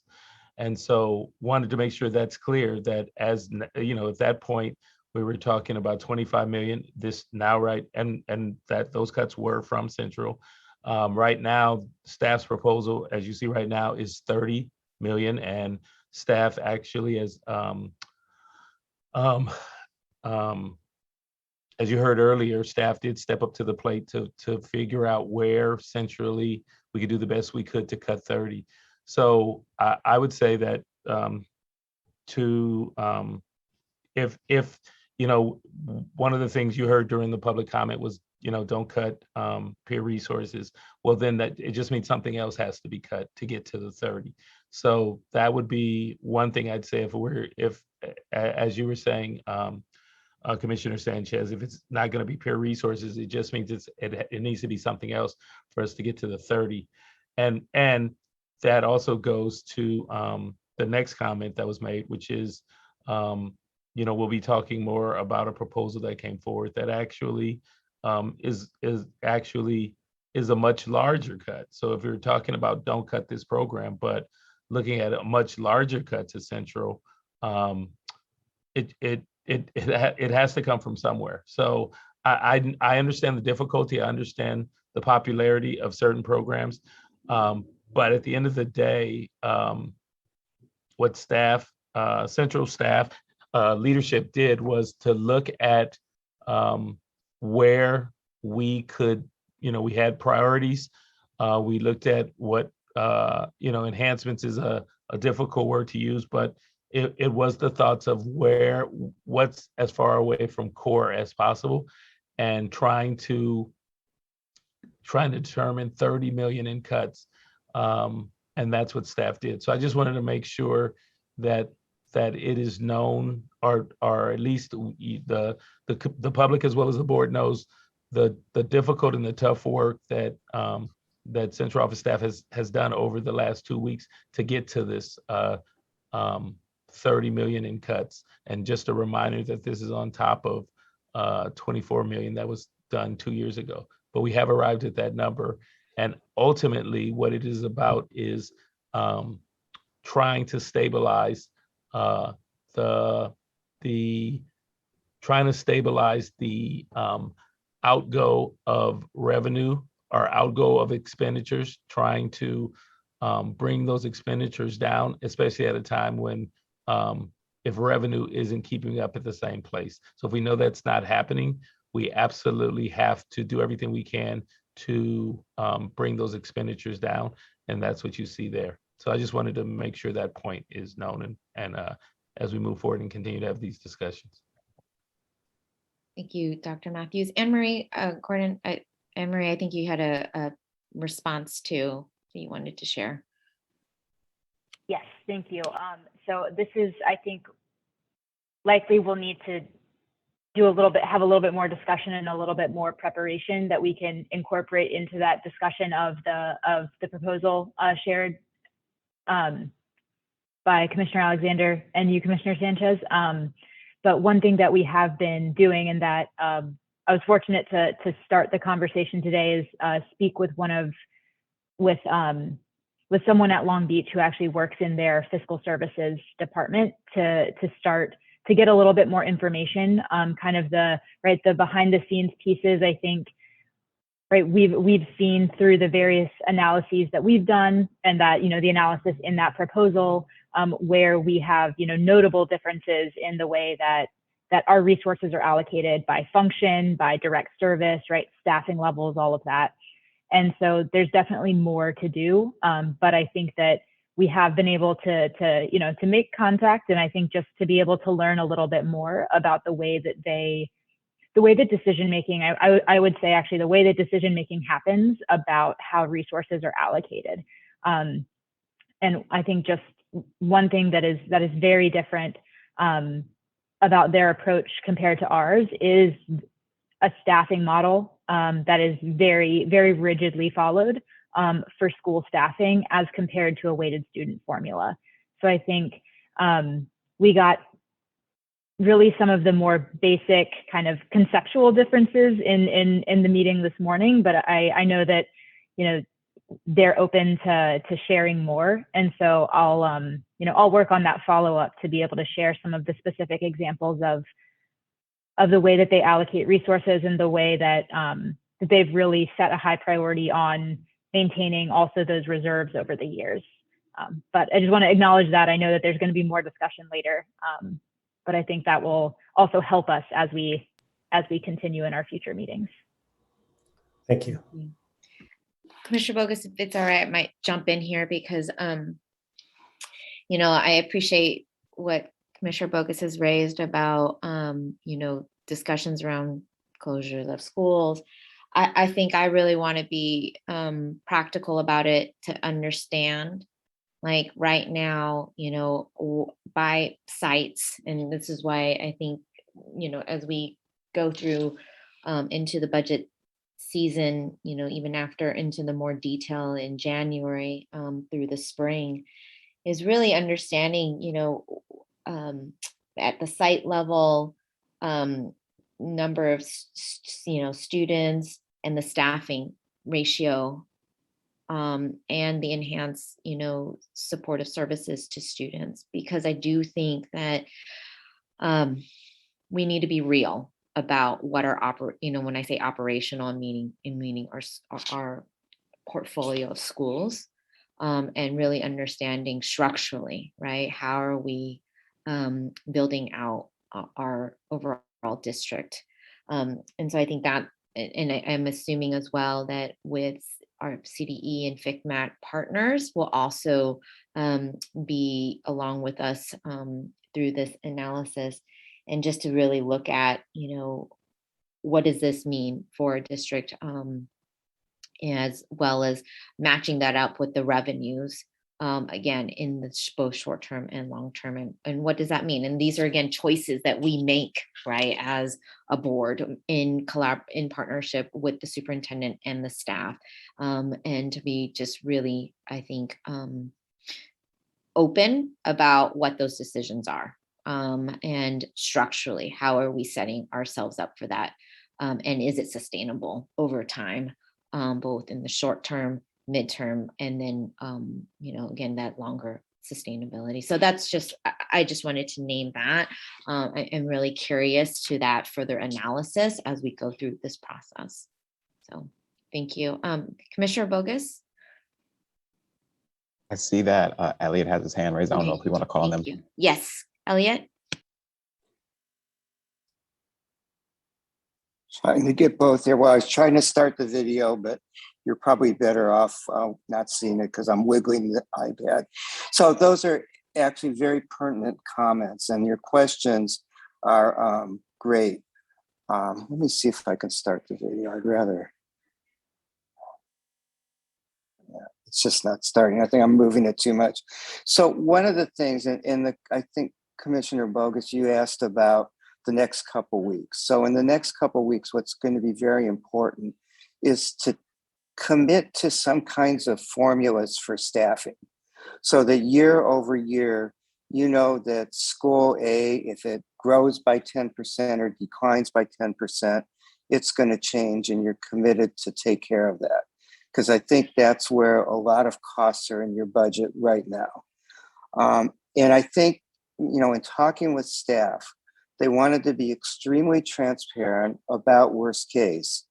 The downside of that is you don't want to put the scalpel there yet, that you want to be ready to. You have to have everything set up to do it, but you also have to have dialogue. And I think, as Superintendent Matthews said very well, is that may mean that there's one program you're absolutely committed to and willing to cut another one in that place.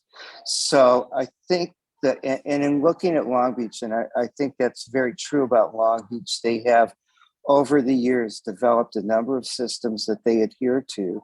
And once you get those in place, it becomes what I think we would all say is a well-oiled machine.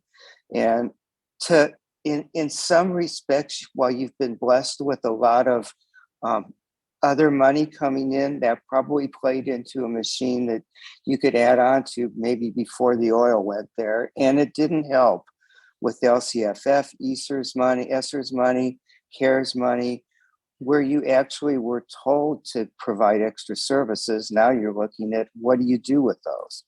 So I think, what we're looking for is, again, that commitment that when it comes time to be surgical, you will be, but also a long-term sustainable plan, not saying that every year we're going to relook at, well, maybe we should staff this way and we should staff that way.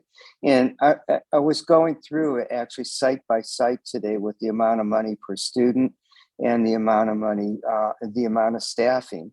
And I think that's a worthy exercise because it tells me where your commitment is. If at one school you're spending $15,000 per student, and another you're spending $6,000, that's a very big difference in the cost that each student is benefiting from. So you kind of got to go from the big to the small again. So again, what Pam and I are looking for, and what the department is looking for, and what we want to report back to them, is that you have the plan in place that can be sustained year over year, and also get you through next year, which is critical. And I do want to congratulate you on your lawsuit with Measure G, and at the same time say it's also very important to look at your long-term liabilities. Your OPEB is very critical, and I think a plan to do that. And we will look at the budget plan that was put forward by Commissioners Sanchez and oh my God, Alexander, I'm sorry. And give that a really good scrub. But again, ours is not going to be what decisions you make programmatically, but advising you on what can be done. And there are still some things that we're going to recommend this year, like you really might want to look at, I know in special ed you had unfilled positions, at looking at unfilled positions that may not affect current levels of service. And same with some contracts. I think I'll end it there. Thank you. Commissioner Bogus, and then we'll go to Commissioner Sanchez. Thank you for that. Yeah, I had a few questions. The first one was about weighted student formula. And I guess I was just curious if you could talk a little bit about how school sites are going to kind of feel the way weighted student formula feels with these reductions, if there is going to kind of be a difference to kind of what typically happened. And I guess I'm just really worried about smaller schools and just kind of if there's going to be kind of a larger than expected kind of or normal pinch that they would feel because of the cuts that we're making and the way that the formula is going to work. Sure. So I think that in general, the way that our weighted student formula works will not change. Like we're not planning on, abandoning the formula or not using it. Like the formula itself will continue. What I think what will end up happening is one, the baseline. So right, the balancing plan proposal increases the baseline to account for certain additional staffing positions. What I think we're going to see is that in a lot of cases, our small schools, by virtue of being small, have smaller allocations overall. And so if their funding currently is not particularly higher than the cost of the baseline, then they actually won't experience very much change. Right, if they're already kind of close to what that baseline guarantee needs to be, then probably they're going to see a similar allocation to what they've seen in previous years. I think that it's more likely that some of our larger schools, or even I think in some cases, some of our schools that are, maybe medium-sized and have more of the equity weights, those are the places where schools are going to likely see more change or experience more reductions. And overall, what I would say, and again, we haven't, we're in the process of trying to map out what those reductions would be. And we've started talking through a process of really going in school by school to ensure that that the pieces of this proposal are actually viable altogether, because we recognize that, right, multiple changes in multiple places means there's a lot of different things possibly happening in what a school needs to plan for in their budget in the spring. But I think in general, what will happen is that more schools will move closer to that baseline in terms of their staffing. Where some schools are, much further beyond it at this point, we'll see more schools that kind of are closer to that baseline guarantee versus having, the really above and beyond in their allocation. I'm glad to hear that. And I guess as a follow-up question, I'm curious, I guess your assessment or the district's assessment of the effectiveness of kind of the weighted student formula in prioritizing dollars to kind of the most needy kind of students in the classrooms. I can share my personal opinion on that. I don't know that I can speak for everyone. I would welcome others to, I don't know if, Myung, you want to add anything, but I would say that for weighted student formula, really, I think that overall, the autonomy, the idea of, allocating funds on a per pupil basis, establishing weights for particular demographics, right, particular student characteristics, that is a very equity-based approach to funding schools. It is grounded on the idea of we are going to set our priorities around where we want additional resources to be focused. And so I think in that, and then adding on the autonomy piece of we want a site leader and a school community to look at its resources, really think about the needs of the students at the site and use those funds in a way that meet student needs. I feel like that also is really impactful. And I think overall weighted student formula kind of like even nationwide has been seen as a really powerful way to allocate resources like in large urban districts to really think of have an equity-based approach. I think that the implementation, there's always some like little technical pieces here and there that can be challenging. Like having a lot of small schools can put strain on the system overall. But I think that overall weighted student formula is very powerful. And so using that as a way, like the entire premise is really equity-based, student-driven in how resources go to schools. Commissioner Lamb, is okay if I have one more question and then get out? I think Deputy Superintendent Lee had wanted to also chime in. Oh, please. Thanks, commissioners. I just wanted to add a little bit of commentary. I agree with everything Anne Marie said, but just to add a little bit of commentary, I think one of the themes that you've probably heard from us over the past couple of months on the subject of school budgets is that for a lot of good reasons over the past couple of years, the connection between the student profiles, the student body, the demographics that are all meant to underpin the weighted student formula have become, to a certain degree, obscured because we have prioritized stability, we have prioritized equity, we've prioritized, out of recognition of the sort of uneven distribution of enrollment changes across our portfolio of schools. Again, all good reasons and valid motivations, but I think the net result of that over the past multiple cycles, multiple years, has been that the architecture of the weighted student formula has become very blurred. And in the context that we're facing now, we as the staff, and I know Dr. Matthews has spoken to this as well, think we do need to, whether it's maintaining the equity weights that we certainly want to continue to maintain, if not perhaps increase someday. The data does need to be refreshed. The allocations do need to be adjusted, and until and unless that happens, the design of the weighted student formula becomes less and less relevant.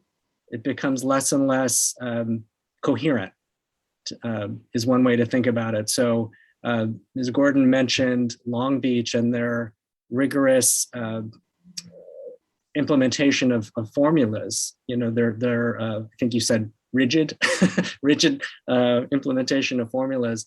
If you kind of conceptually imagine that approach, consistent fidelity to the formulas, in their case, staffing formulas, if we were to apply that and true up our staffing allocations, it would look really, really different for many of our schools than what we've maintained over the past couple of years. So, a certain way to think about this is if we were to true up and start using staffing formulas rather than the weighted student formula, what would the differences be? And in some cases, they would be quite dramatic. And I think the proposal that is underlying the school-based budgets in this balancing plan to really clarify and make sure we have a reasonable basis of baseline funding. It sort of sits somewhere in the middle, but it does include maintaining a reasonable baseline, but also applying the current patterns of enrollment and student demographics to update our school budgets. So we don't want to abandon the weighted student formula, but nor do we think it's a good idea to say we have a weighted student formula, but really not ever update our budgets to reflect the evolution of the student demographics in each school.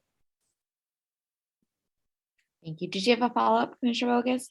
Yeah, I did. I just back to the proposed balancing measures that were shared in the appendix, specifically around curriculum and instruction, technology, student and family support, and human resources. I would love to be able to follow up with staff to talk about those a little bit in more detail.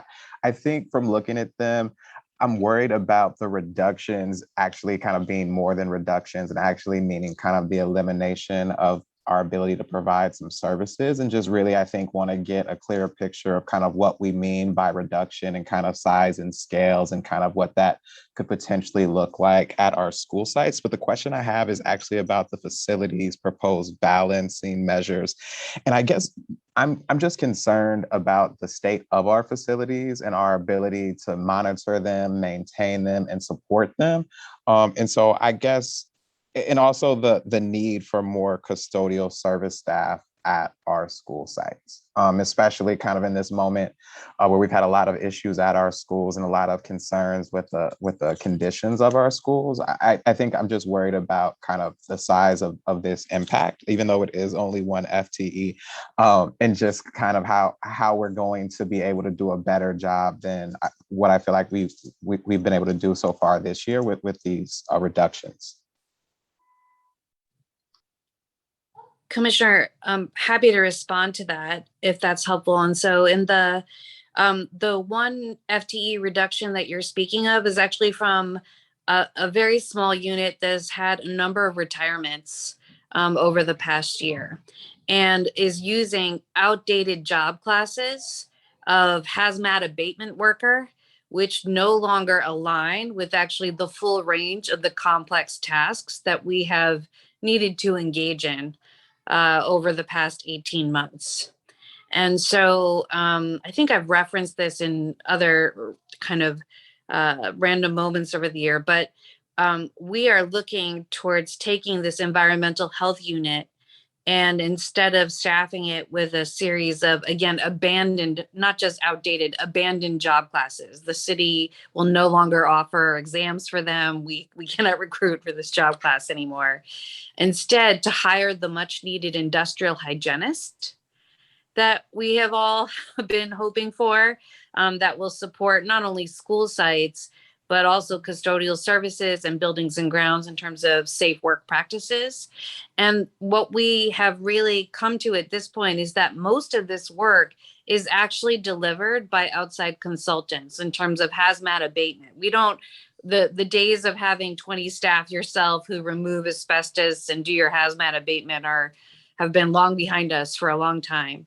And so mostly what we need right now is someone with both the technical knowledge and administrative skills to manage and maintain a pretty diverse set of contracts that allow us to do everything from fitting N95 masks and conducting, hiring people to do training on a regular basis, to also, supervising and organizing the removal of chemical waste from chemistry classrooms on an annual basis. So it's a really wide range of tasks, most of which are already conducted by outside folks. And so as these positions reduce, this is actually giving us a chance to kind of modernize the unit in alignment with like current standards and expectations.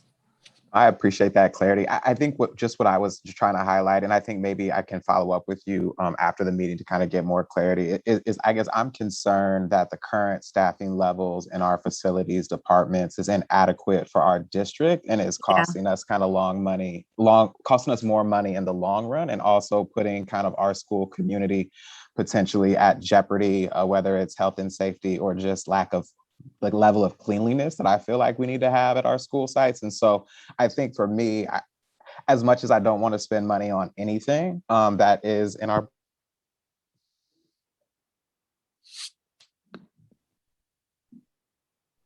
Looks like he froze. Oh, good. I thought it was me. Okay. Maybe we'll pause until he gets back, but Commissioner Sanchez, I know that you've had your hand raised as well. I also want to acknowledge we're coming up to 6 o'clock, about 2 hours into our meeting. So I'd like to wrap up our discussion for this evening. Commissioner Bogus, I see you're back. So please finish your thoughts, and then we'll have Commissioner Sanchez raise his questions and comments. Thank you so much. My apologies. I was just saying that I really feel that as much as we need to cut, I'm worried that reductions and not even additions to the facilities department could potentially lead to us having a lot of other issues. And so I just am really interested in us having a full discussion about that and what it means and how we make sure that our schools are in the best physical condition possible. Thank you. Thank you. Commissioner Sanchez. Thank you. I think what I'm interested in hearing is, since it looks like the proposal is a $39 million weighted student formula cut. Clearly, a lot of that has to do with the drop in enrollment, but I think you said 15 million of that is due to the drop in enrollment.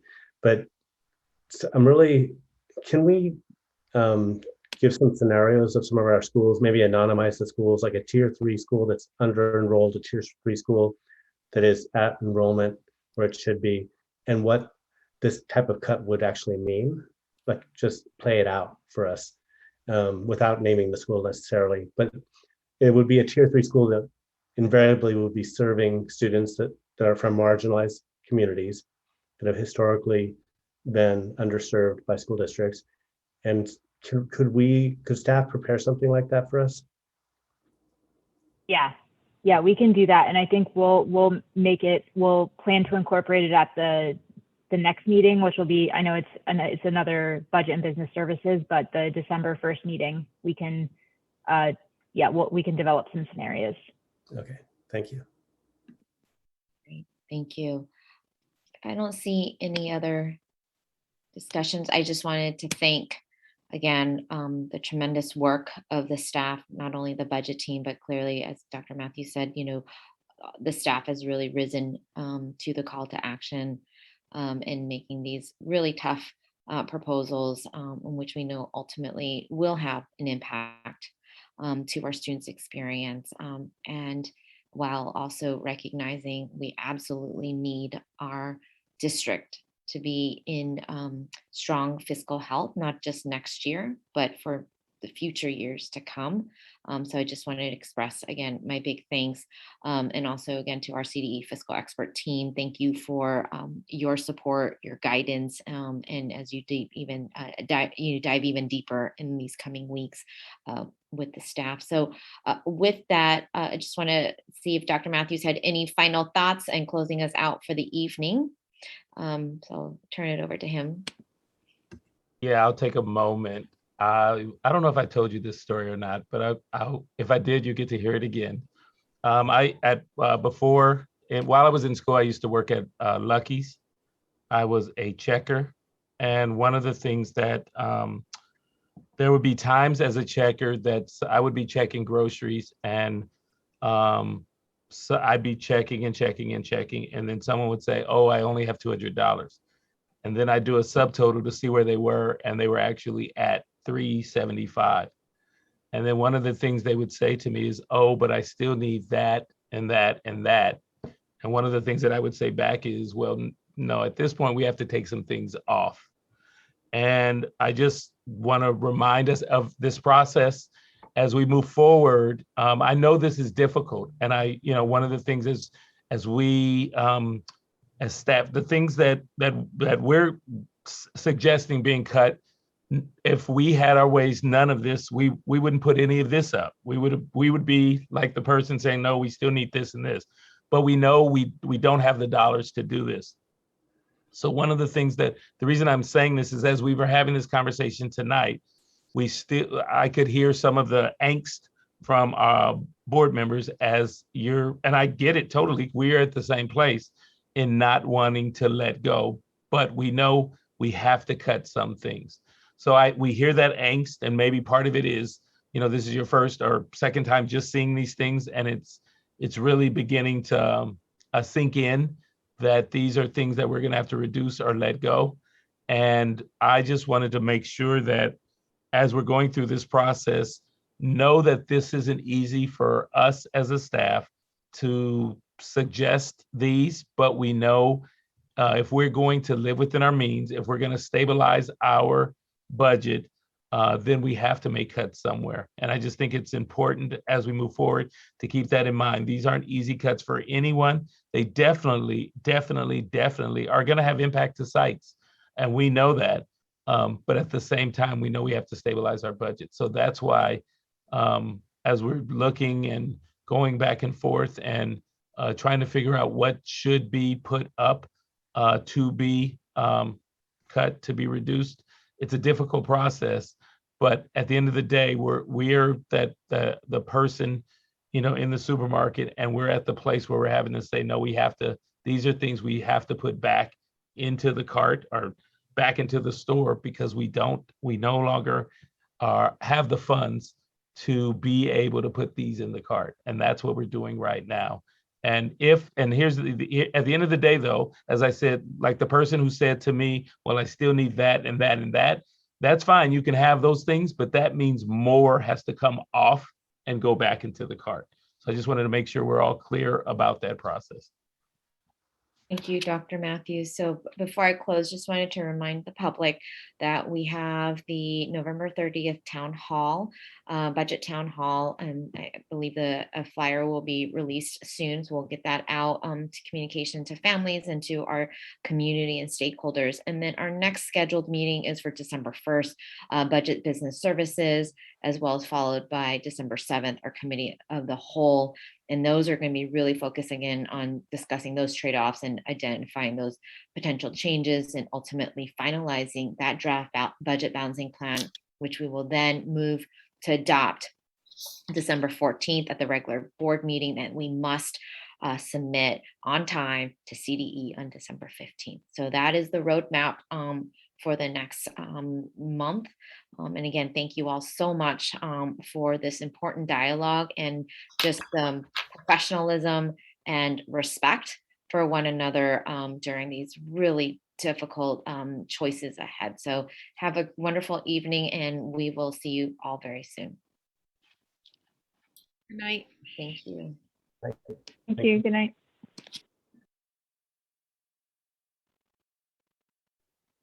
Good night.